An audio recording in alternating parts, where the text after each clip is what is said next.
niyo itong mga idol, itong truck ni Kuya, oh. Umuusok na mga idol. Biglang bumaba siya, oh. Ayan, kumuha siya ng hose na may tubig. Pero hindi abot mga idol. Hindi abot. Maiksi yung hose mga idol, oh. Oh, ganun pa rin, hindi maabot. Kaya yun, umakyat na lang siya sa truck at iabante ulit mga idol. Oh, ngayon, umabante na. Umuusok-usok yung gulong mga idol. Wow!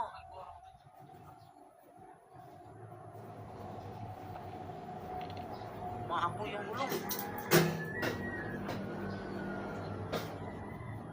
Sobrang lakas na ng apoy sa gulong mga idol.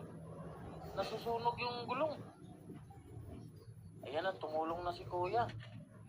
Ayan, dalawa na sila yung nagpapa-apula sa apoy.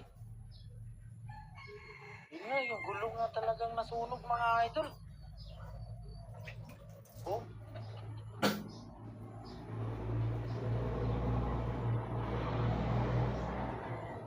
Yung gulong, yan, dalawa na sila mga idol. Pinalis na yung motor na nakaharang mga idol sa gitna. Ayan, oh. Umuusok na. Ayun.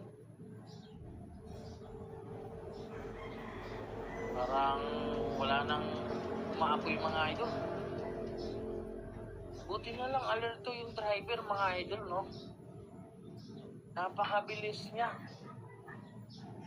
Tsaka nakatapat talaga na andyan sa may ano mga idol, yung tawag ito, car wash, no?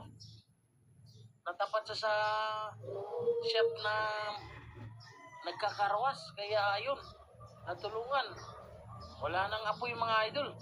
Wala na. Binabasa na lang nila, oh. Kasi sa sobrang init yan. Kanina pa siguro nag-aapoy yun habang tumatakbo siya.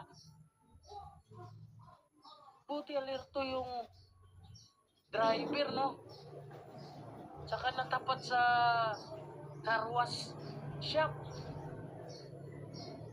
Kaso lang, yung pagdating niya kanina, maiksi pala yung hose.